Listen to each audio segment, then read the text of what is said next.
আসাম রাইফেলসের উদ্যোগে দেরাদুনে প্রশিক্ষণের সুযোগ পেল রাজ্যের 5 কৃতী ছাত্র।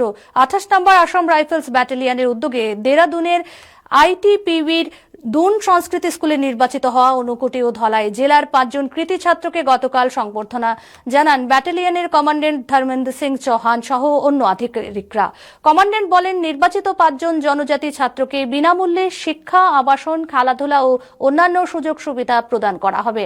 লাদাখ, উত্তরাখণ্ড এবং উত্তর পূর্বাঞ্চলের জনজাতি শিশুদের উন্নতি শিক্ষার সুযোগ করে দেওয়াই এই উদ্যোগের মূল লক্ষ্য বলে তিনি জানান। दून संस्कृति स्कूल है जो देहरादून में है, उसमें इनका सिलेक्शन करवाया है।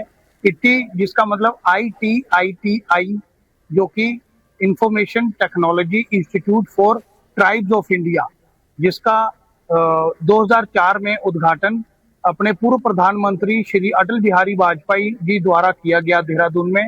इसका एम और फोकस ये है कि 3 एरियाज जो 3 रीजन है, लद्दाख, उत्तराखंड और नॉर्थ ईस्ट रीजन के ट्राइबल बच्चों को फ्री ऑफ कॉस्ट पढ़ाई, अव्वल दर्जे का स्पोर्ट्स, इंफ्रास्ट्रक्चर, फैसिलिटीज, फूड, रहना, सब कुछ, और इसके साथ साथ कंप्यूटर लिटरेसी पर फोकस देना है, ताकि हमारे ये ट्राइबल बच्चे जो मेहनत करके कुछ करना चाहते हैं उनको ऐसा प्लेटफॉर्म दिया जाए कि वो अपने इलाके का, अपने माँ बाप का नाम रोशन कर सके।